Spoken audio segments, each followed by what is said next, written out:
friends, welcome to Njfcreation. இன்னைக்கு நம்ம சேனலில் மலபார் பராட்டா எப்படி செய்கிறது அப்படின்னு தான் பார்க்க போகிறோம். அதுக்கு முன்னாடி நம்ம சேனலில் ஃபஸ்ட் டைம் பார்க்குறீங்கன்னா சப்ஸ்கிரைப் பண்ணி பெல் ஐக்கானை கிளிக் பண்ணி ஆன்லைன் கிளிக் பண்ணிடுங்க. அப்போ தான் நான் போகிற வீடியோ நோட்டிஃபிகேஷன் உங்களுக்கு உடனே கிடைக்கும். அந்த பராட்டா செய்கிறதுக்கு 1 கிலோ மைதா மாவு எடுத்துக்கிறேன். அதுக்கு 1 டீஸ்பூன் அளவுக்கு உப்பு சேர்த்துக்கலாம். அப்புறம் 1 டீஸ்பூன் அளவுக்கு சுகர் சேர்த்துக்கலாம். சேர்த்து நல்லா மிக்ஸ் பண்ணி விட்டுருங்க. அதுக்கப்புறமா 3 டேபிள் ஸ்பூன் அளவுக்கு தேங்காய் எண்ணெய் சேர்த்துக்கலாம். நல்லா சிக்கன ஆட்டின எண்ணெயை எடுத்துக்கோங்க, அது ரொம்ப நல்லாயிருக்கும். 3 டேபிள் ஸ்பூன் அளவுக்கு சேர்த்துட்டு நல்லா மிக்ஸ் பண்ணி விட்டுட்டு கொஞ்சம் கொஞ்சமாக தண்ணி சேர்த்து நல்லா சாஃப்டான மாவாக பிசைஞ்சுக்கணும்.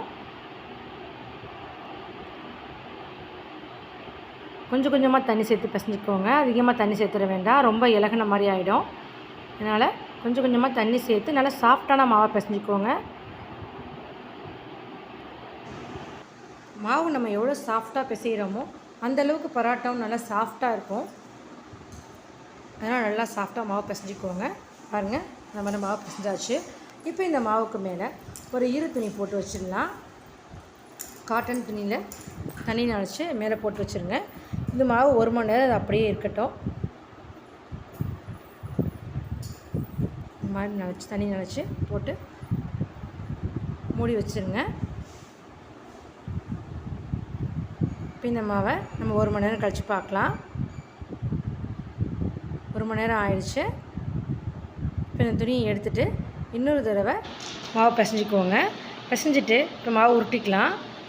சின்ன பால் சைஸுக்கு நம்ம மாவு எடுத்துக்கலாம். இந்த மாதிரி மாவு எடுத்துக்கோங்க. மாவு உருட்டும் போது விரிசல் எதுவும் இல்லாமல் மேடு பள்ளம் இல்லாமல் கரெக்டாக மாவு உருட்டிக்கோங்க.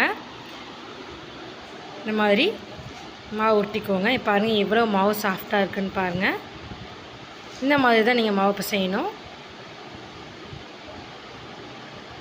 இப்போ எல்லா மாவையும் நம்ம உருட்டியாச்சு. இப்போ உருட்டின பிறகு இந்த மாவுக்கு மேலேயே கொஞ்சமாக ஆயில் ஸ்ப்ரெட் பண்ணி விட்டு வச்சிடலாம்.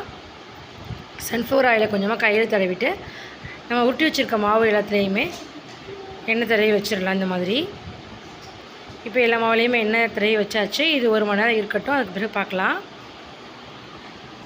இப்போ இது 1 மணி நேரம் ஆயிடுச்சு. நம்ம வந்து மாவை வீசிக்கலாம். நீங்கள் 2 மணி நேரத்துக்கு பிறகு கூட எடுக்கலாம். அப்போ தான் மாவு நல்லா கமரேறி நல்லாயிருக்கும். இப்போ நம்ம உருட்டி வச்சுருந்த மாவை எடுத்து லைட்டாக இந்த மாதிரி வளர்த்துக்கோங்க. லைட்டாக வளர்த்துட்டு இப்போ மாவு வீசிடலாம். நம்மளோட ரைட் ஹேண்டை வந்து மாவுக்கு மேலே வச்சுட்டு லெஃப்ட் ஹேண்டை வந்து மாவுக்கு அடிப்புறமாக பிடிச்சிட்டு இந்த மாதிரி லைட்டாக வீசிக்கிட்டே வாங்க. ஒரு பக்கமாக அப்படியே வீசிக்கிட்டே வாங்க. இந்த மாதிரி வீசும்போது பராட்டா சூப்பராக இருக்கும். நல்லா அடுக்கு விழுந்து இந்த லேயர் பராட்டான்னு சொல்லுவாங்க இல்லையா, அந்த மாதிரி சூப்பராக இருக்கும். இந்த மாதிரி மாவை வீசிட்டு இந்த கார்னர்லாம் கரெக்டாக இந்த மாதிரி எடுத்து விட்டுருங்க. ரொம்ப மொத்தமாக இல்லாமல் இந்த மாதிரி மெல்லிசாக நல்லா எடுத்து விட்டுருங்க. ஹோல் விழுந்தாலும் பிரச்சனை இல்லை. எடுத்துகிட்டு இதுக்கு மேலேயே கொஞ்சமாக ஆயில் தடவிட்டு ஒரு கார்னரை பிடிச்சி நீங்கள் எடுத்துட்டிங்கன்னா போதும், மாவு வந்துடும். இப்போ லைட்டாக அந்த மாவை தட்டிட்டு மாவு சுற்றி வச்சுருங்க. பாருங்கள், அவ்வளோதான். இதே மாதிரி இன்னொரு மாவு நான் வீசி காட்டுறேன் பாருங்கள். நீங்கள் கவுண்டர் டாப்பில் கூட இந்த மாதிரி மாவை வீசலாம். எனக்கு வந்து அவ்வளோக்கா அது பிடிக்காது, அதனால தான் நான் அந்த மாதிரி பெரிய தாம்பலத்தில் எடுத்திருக்கேன். நீங்களும் இந்த மாதிரி பெரிய தாம்பலம் இருந்துச்சுன்னா அதிலே வளர்த்து பாருங்கள். இந்த மாதிரி பராட்டா செய்யும்போது சூப்பராக இருக்கும். பராட்டா லேயர் பராட்டா கிடைக்கும் உங்களுக்கு. இந்த மெத்தட்லேயே நீங்கள் மாவு வளர்த்து பாருங்கள். வளர்த்து பார்த்துட்டு எப்படி இருந்துச்சு அப்படிங்கிறத கமெண்ட் பாக்ஸில் கமெண்ட் பண்ணுங்கள். ஃபஸ்ட்டு பிகினர்ஸ் செய்யும்போது கொஞ்சம் மாவு வந்து வேஸ்ட் ஆகிற மாதிரி இருக்கும். ஒன்றும் பிரச்சனை இல்லை, சரியாகவும் வராது. பிய்கிற மாதிரியும் இருக்கும், அதாவது ஹோல் விழுந்துற மாதிரி இருக்கும். நீங்கள் ஒரு 5-6 பராட்டா நீங்கள் வளர்க்க ஆரம்பிச்சிங்கன்னா உங்களுக்கு கரெக்டாக வந்துடும். பாருங்கள், இந்த மாதிரி மாவை வீசிட்டு ஃபைனலாக இந்த மாதிரி சுற்றிட வேண்டியதுதான். அவ்வளோதான். இன்னொரு மெத்தட்லேயே நான் மாவு வளர்த்து காட்டுறேன். இந்த மாதிரி ஃபுல்லாக மாவு வளர்த்து விட்டுருங்க. எவ்வளோ மெல்லிசாக வளர்க்க முடியுமோ அந்த அளவுக்கு மெல்லிசாக வளர்த்துக்கோங்க. உண்டா இல்லாத அளவுக்கு நல்லா மெல்லிசாக மாவு வளர்த்து விட்டுருங்க. கார்னர்லாம் நல்லா சாஃப்டாக நைஸாக வளர்த்துருங்க. இப்போ இதுக்கு மேலேயே கத்தியால் கீரல் போட்டுக்கலாம். இந்த மாதிரி ஏற்கனவே இஃப்தார் ரெசிபீஸில் வந்துட்டு நான் சாதாரண பரோட்டா நார்மல் பரோட்டா எப்படி செய்கிறது அப்படிங்கிற வீடியோ நான் அப்லோட் பண்ணியிருக்கேன். அந்த வீடியோவும் நான் என் ஸ்க்ரீனில் கொடுக்குறேன், அதையும் பாருங்கள். அதையும் பார்த்துட்டு ட்ரை பண்ணி பாருங்கள். கீரல் போட்டுட்டு இந்த மாதிரி கார்னர்லேருந்து இன்னொரு கார்னருக்கு இந்த மாதிரி மாவை எடுத்துக்கிட்டே வாங்க. இந்த மாதிரி ட்ரை பண்ணும்போது உங்களுக்கு பரோட்டா நல்லா லேயராக கிடைக்கும். இப்போ எடுத்துகிட்டு இப்போ நம்ம வந்து மாவை சுற்றிடலாம். நான் அந்த வீடியோவில் இஃப்தார் வீடியோலேயே பரோட்டா மாவு வீசுகிறதும் இந்த மாதிரி 2 மெத்தடில் வீசுகிறதும் நான் சொல்லியிருக்கேன். அதையும் பார்த்து ட்ரை பண்ணுங்கள். ட்ரை பண்ணி பார்த்துட்டு எப்படி இருக்குங்கிறத கமெண்ட்டில் எனக்கு சொல்லுங்கள். இப்போ நான் வீசி வச்சுருந்த மாவை எடுத்து அதை ஃபஸ்ட்டு வீசினோம் பார்த்திங்களா, அந்த மாவை எடுத்து இந்த மாதிரி தட்டிக்கோங்க. ரவுண்ட் ஷேப்பில் இந்த மாதிரி பரோட்டா மாவை தட்டிக்கோங்க. அதுக்கப்புறமா ஒரு தவாவை ஹீட் பண்ணிவிட்டு நம்ம இந்த பரோட்டா தட்டி வச்சுருந்ததை சேர்த்துடலாம். இப்போ இந்த மாவை பரட்டி விட்டுட்டு ஆயில் சேர்த்துக்கலாம். ஆயில் எப்படி சேர்க்கணும் அப்படின்னா 1 டேபிள் ஸ்பூன் சன்ஃப்ளவர் ஆயில் எடுத்துக்கிட்டு 2 டேபிள் ஸ்பூன் அளவுக்கு தேங்காய் எண்ணெய் சேர்த்துக்கோங்க.